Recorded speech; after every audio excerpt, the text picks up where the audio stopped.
Hey, welcome back to Frank's Favorite Foods, where I'm always cooking up a good time. This is the channel where I teach you how to make restaurant quality food at home. This is my version of Maryland style fried chicken. Just to be clear, this is buttermilk marinated fried chicken prepared with the only seasoning that matters, Old Bay. Officially, there's really no such thing as Maryland fried chicken. Number one, by definition, Maryland fried chicken is just Southern fried chicken served with gravy. Number two, the Maryland fried chicken chain isn't in Maryland, it's in Florida, and it was started by a guy from Delaware. And number three, neither of those versions have any Old Bay. I know growing up, I had Maryland style fried chicken seasoned with Old Bay, so that's what we're making. As with all my videos, the recipe is free and located within the description below. I'm brining this chicken in a combination of pickle juice, Old Bay seasoning, and buttermilk. In the bag, I've got a leg, a thigh, and a wing. This is the Old Bay brine, and that's the buttermilk. I'm going to get all the air out of the bag and make sure that the chicken is thoroughly marinated in the liquid. I'd recommend marinating the chicken for at least 2 hours. I'm going to do 4, but you could marinate it overnight. To the flour, I've added salt, black pepper, onion powder, garlic powder, and Old Bay. Once I combine this flour mixture, I'm going to go ahead and taste it. Even though it's raw flour, you want to have a sense of what the seasoning is going to be like. Get a nice healthy pinch and taste it. Even though it's raw, I can taste that it's seasoned appropriately. It's not too salty, and I can taste the Old Bay. Allow any excess liquid to drain off before you begin the flouring process. I'm looking for crispy but not crunchy fried chicken. And there are lots of different ways to prepare the coating. Some people double dip their chicken to get it crispy and crunchy. Some use eggs.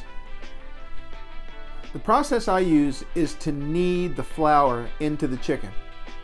This technique allows more of the dry flour to adhere to the wet skin of the chicken. And as you can see, this chicken wing is really nicely coated. Now just repeat that process with the other pieces of chicken. Part of this process is just squeezing the moisture out of the coating. As you squeeze the chicken, the layer of flour on the chicken becomes wet, and then you can sort of put another small layer of flour on top of that. Take your time. Make sure your pieces of chicken are thoroughly coated. In fact, take a look at each piece of chicken and make sure that you haven't missed any spots. I'm just doing 3 pieces of chicken. This is the thigh. Once I've got all the chicken coated, I'm actually going to let it rest for about 10 minutes. Then I'll reintroduce the chicken to the flour mixture just to cover up any spots that we might have missed. So I'm tossing all that chicken in the flour one final time. So now it's time to fry. I worked on this recipe 3 different times before I got it right. My biggest problem was keeping the oil from getting too hot. Most people suggest frying chicken at around 350 degrees. I think that's way too hot. I was much more successful keeping the temperature between 300 and 325 degrees. Here's the thing, it takes a minute to fry a nice sized piece of chicken. And I think the main challenge is getting the inside completely done to 165 degrees without burning up the outside. So for example, if you put your chicken in and it looks like it's completely brown and done within a minute and a half, you're going to have a problem. You're cooking it on too high heat. Also, cooking at too high heat takes all of the flavor out of the seasoning in the batter. I know from experience. I highly recommend using a thermometer.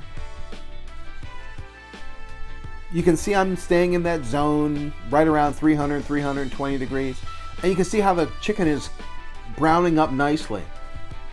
I can't tell you how long to cook each piece of chicken. You'll need to use a food thermometer, not like the one shown here, but one where you can check the internal temperature of the chicken. Make sure you've gotten to 165. But if I were to say, I'd say the wings took about 15 minutes, and the leg and the thigh probably another 5 or 6 minutes on top of that. I should have mentioned that I'm using vegetable oil in this recipe. And while I've never had the Maryland fried chicken from the store here in Florida, I've heard it's quite good, and they happen to use peanut oil. But this is my Maryland style fried chicken, seasoned with Old Bay. Imagine biting into a nearly perfect piece of buttermilk chicken, and then that Old Bay sneaks in and makes everything even better. If you're not a subscriber, you should be. Also hit the notifications bell. That way you'll know every time I put out a new video. Thank you so much for taking the time to watch. Liking and sharing really helps to grow my channel. I'll see you in the next video.